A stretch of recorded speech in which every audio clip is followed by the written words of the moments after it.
Merhabalar, Çeko Atölye'ye hoş geldiniz. Bu hafta papatyalı bir kapı süsü hazırlayacağız. Tam bahara uygun. Neler kullanacağız? Dalları için ben şöyle bir karışım hazırladım. 3 ton yeşil ve beyazla birlikte. Baharı hatırlatan güzel bir karışım oldu. Papatyalar için sarı ve beyaz 3 milim cam boncuk kullanacağız. Bunlar da 3 milimdi. Yalnız bu boncuklar mat boncuk. Siz farklı da kullanabilirsiniz. Ama mat boncuklar papatyayı daha iyi gösteriyor. Bu şekilde papatyalar yapacağız. Sarı ve beyazla 3 milimle ve aralara da e, bu, bu dalları koyarak baharı yansıtacağız. Şu şekilde giden bir kapı süsü yapacağız. Bunlar için de yine sarı 3 milim mat boncuk ve 4 milim pembe cam boncuklar, kum boncukları kullanacağız.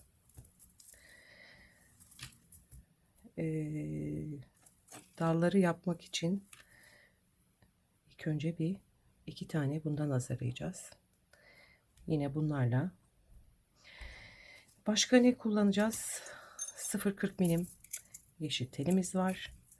Yeşil çiçek bandımız var. Ve 4 milim NA kablomuz var. İçindeki bakırı 4 milim. Anca taşıyacak bu kadar boncuğu. Tabii ki her zamanki gibi cetvelimiz var. Şimdi dallardan başlayacağım yapmaya. Yaklaşık 12 santim gibi bir boşluk bırakacağım destek teli olarak. Ve 4 santim boncuğumu ölçüyorum. Çapraz getiriyorum. Ve bunu böyle kapatıyorum. Papatya yaprağına benzesin istiyorum. Ve bir 10-12 defa çevireceğim telimi. Bu şekilde iki yaprağımız hazır. Yine 4 santim ölçeceğim. 1 santim kadar boşluk bırakıyorum. Tırnağımı buraya koyuyorum. Çapraz getiriyorum. Bastırıyorum. Uzun ince yapraklar olsun istiyorum. Bu şekilde yukarıya aldım. Şimdi işleyen teli karşı tarafa alıyorum. Yine 1 santim kadar boşluk bırakıyorum. 4 santim ölçüyorum. Çapraz getiriyorum. Sıkıştırıyorum. Ve döndürüyorum.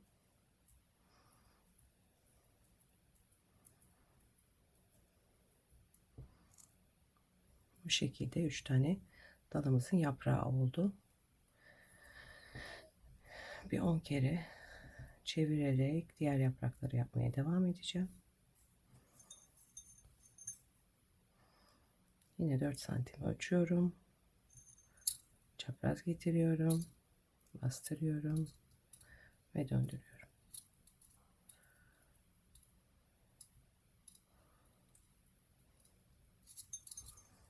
Teli karşı tarafa aldım.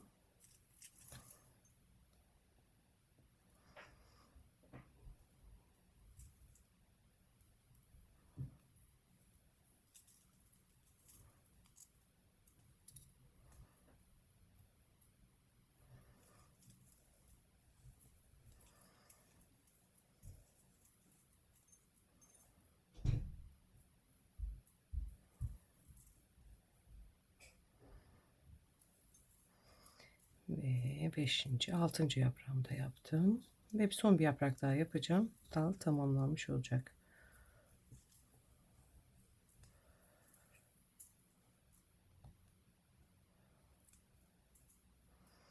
Hep bu şekilde boncuğu tırnağımla, şuradaki tırnağımla tel arasına sıkıştırıyorum. Telde hiç boşluk kalmamasına dikkat ediyoruz. Bu çok önemli. Oynadığı zaman, boşluk kaldığı zaman boncuklar içinde oynuyor. Zamanla da şekli bozuluyor, deforme oluyor. Onun için hiç boşluk kalmaması çok önemli. Evet, dalımızı bitirdik.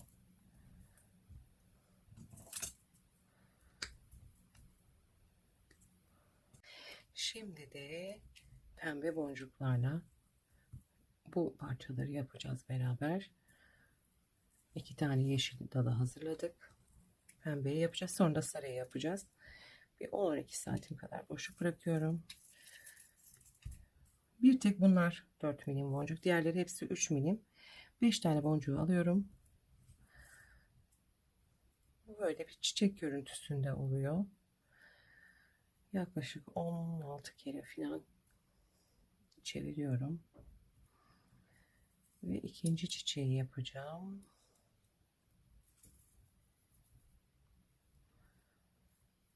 Bu şekilde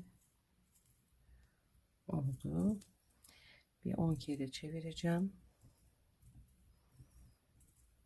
Bunları aslında gelin taşlarımda da çok kullanıyorum, yapıyorum. Videolarda var. Dediğim gibi bunları gelin tacında da kullanabilirsiniz. Ne kadar yoğun yaparsanız o kadar dolgunluk yaratır.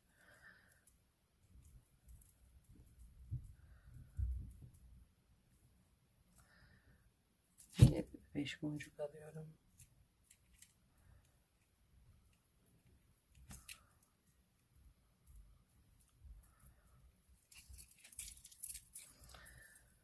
Ve son çiçeği yapacağım.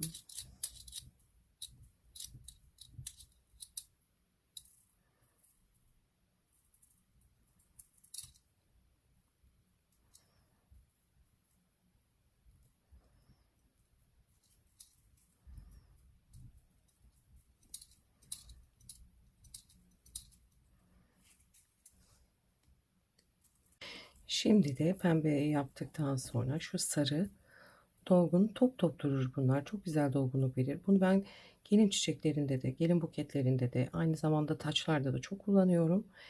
Bunları yapacağız. Yine telimize sarı boncukları aldık.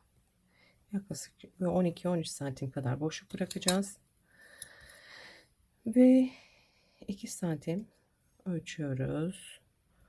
Bunu ters kapatıyoruz ve bu şekilde ve 2 kere döndürüyoruz. 2 kere döndüğünde boncuklar oynuyorsa lütfen bunu bozun, tekrar yapın.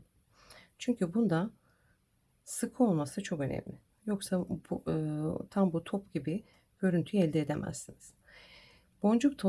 Boncuklu teli, işleyen teli ortaya getirdim. Şu şekilde ve döndürdüm ama sürekli buradan da boncukları sıkılaştırıyorum. Ve bunu elde ettik.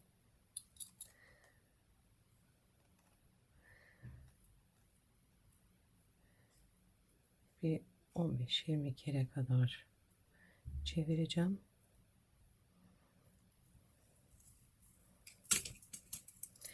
Bu arada telim azalıyor. Açmam gerekiyor.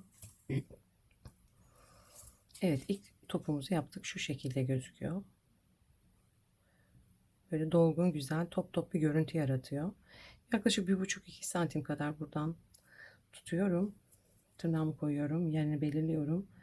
2 santim yine boncuğu alıyorum. Ve hep sıkıyorum. Bu çiçeği yaparken sık olması çok önemli.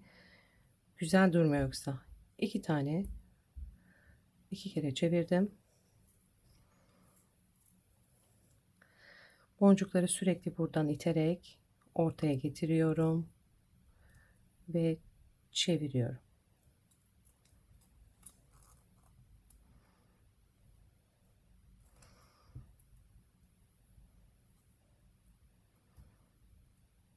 İkinci böyle pıtır pıtır baharda çok olan bir çiçek türlerine benziyor, böyle çok hoş oluyor. Şimdi tekrar yapalım. 2 santim boncuğu aldım ve hep sıkıyorum. Hiç boşluk olmasını istemiyorum bu çiçeği yaparken. 2 kere çevirdim.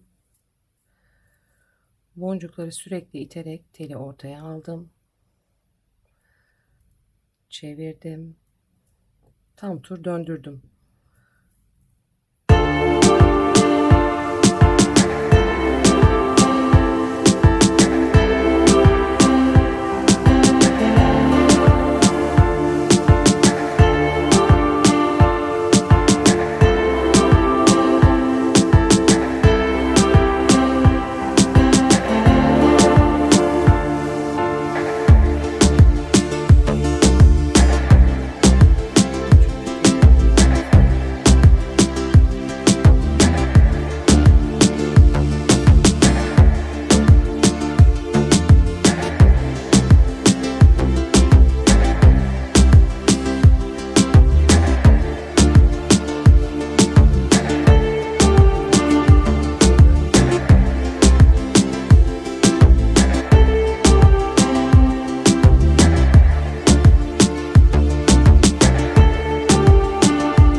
bunları papatyaların arasına dolgu olarak kullanacağız.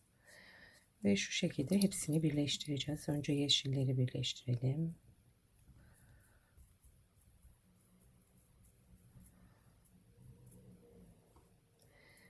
Pembe.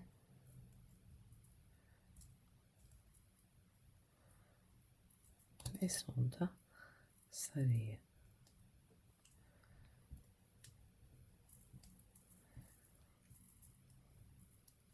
Montajı yaparken de bir tarafa böyle koyacağız ve ortasına bir papatya yerleştireceğiz. Şimdi papatyanın iki parçadan oluşuyor papatya. Bir ortadaki sarı kısmı, bir de yaprakları. Şimdi hazır sarı boncukla çalışırken bunu da yapalım.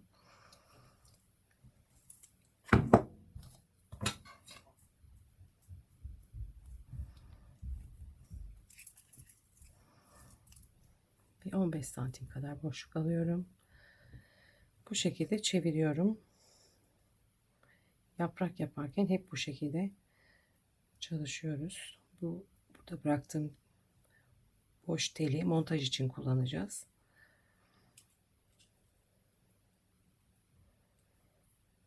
Şöyle bir tane boncuğu boş tarafa yerleştiriyorum. Şu şekilde. Bu destek telimiz. Bu da işleyen telimiz. Boncuklar burada.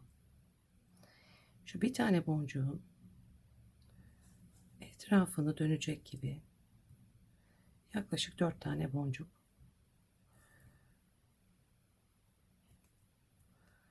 Yine bir 4-5 boncuk kadar bu şekilde şöyle bir sarmal yapıyoruz.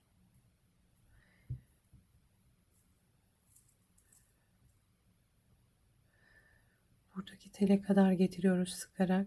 Telin geldiği yerden ayırıyoruz boncukları, döndürüyoruz ve tekrar aynı hareketi yapıyoruz. Bu yaprak yaparken yaptığımız standart sadece yuvarlak olacak. Ve son sırayı yapıyorum.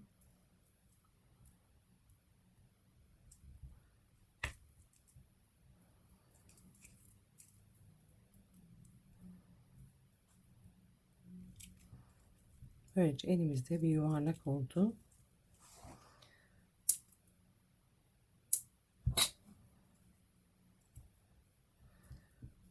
Burayı bu şekilde tamamlıyoruz.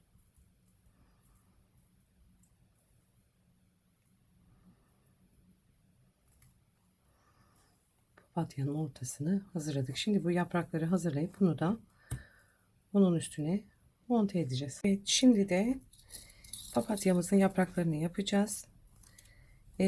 Buna başlamadan önce yaklaşık 2 metre kadar beyaz boncuğu tele almış olmanız gerekiyor. Yoksa yarım kalır çiçek. O zaman da sıkıntı olur. En iyisi 2 metre boncuğu tele alarak öyle başlamanız. Evet, yaklaşık 6 santim kadar boncuğu aldık, düzleştirdik, 2 kere çevirdik. Aynı bunları yaptığımız gibi daha uzun şeklini yapacağız papatyalar için. 2 kere çevirdikten sonra teli ortaya getireceğiz ve şuradaki iki boncuğun arasında tele değdireceğiz. Ondan sonra tekrar ters çevirip döndüreceğiz. Hafif üstüne bastığınızda böyle ucu daha ortası daha tombul bir şekil alacak. Yani papatya yapmanın en kolay yollarından biri bu. 5 kere çevirip ikinci yaprağı yapacağız. Yaklaşık 1,5 santim kadar boşluk bırakıyorum. 6 santim boncuğu alıyorum. Hep sıkıştırarak getiriyorum. 2 kere çeviriyorum. Yine boncuk olan teli ortaya getirip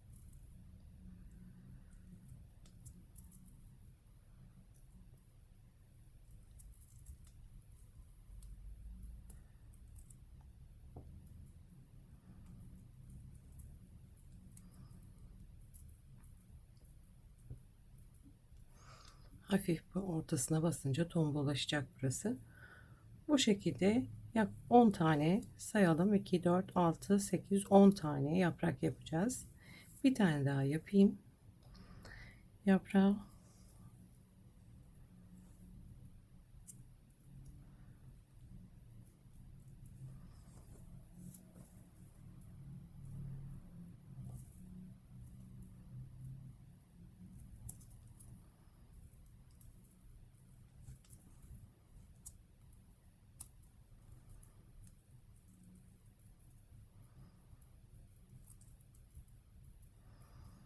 bu şekilde yaprakları hep ortada birleştiriyoruz.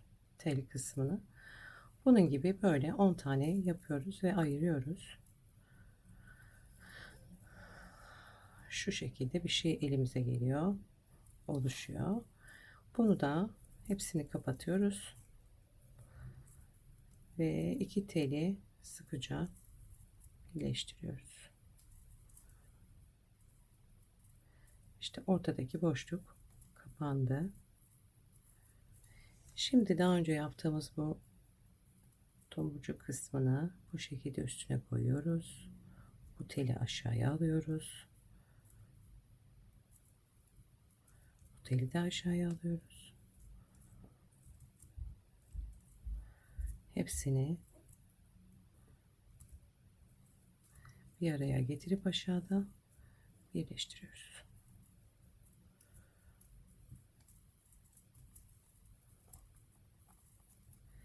Evet, papatyamız da bu şekilde hazır.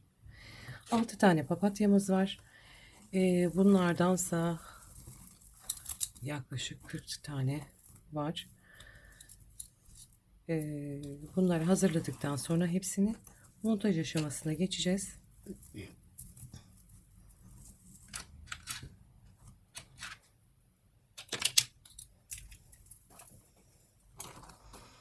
Daha önce de söylediğim gibi NA kablomuzu alıyoruz, 4 milim. Hangi büyüklükte istediğimize bir karar vermemiz gerekiyor tabii öncelikle.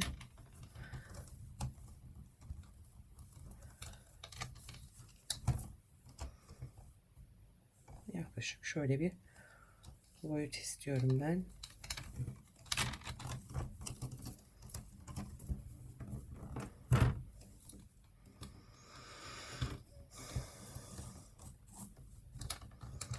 Yaklaşık bir 15 santim kadar, 20 santim kadar, bakalım ölçelim, yanlış söylemeyeyim size. Evet, 15 santim kadar şöyle bir boşluk yaratıp buraya kulbunu yapıyorum şu şekilde. Burası açılacak, asılacak kısmı olacak.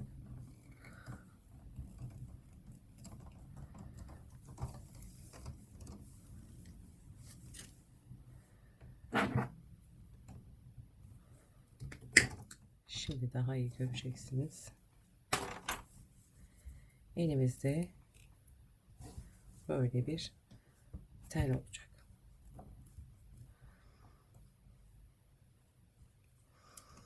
Bütün bu yaptıklarımızı şimdi böyle yuvarlak olarak gösteriyorum ama bunu açacağım. Montaj için şu kısmını düz hale getireceğim.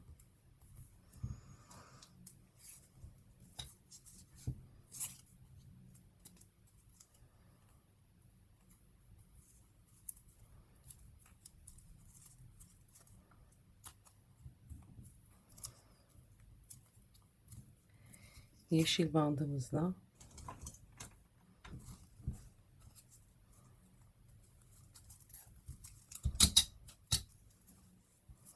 kulp kısmını saracağım.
çatalımı birleşim yeri tam telin üstüne gelecek şekilde yerleştiriyorum.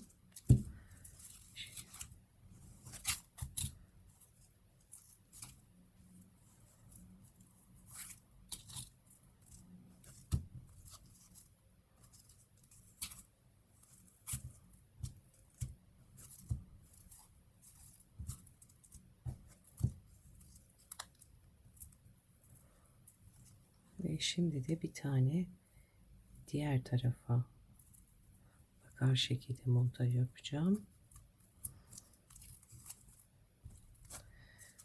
Tel çok uzun olduğu için bunu hep çevirmem gerekiyor. İlk başta biraz sıkıntı oluyor bu büyük parçalarda ama sonra ilerledikçe rahatlayacak.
şekilde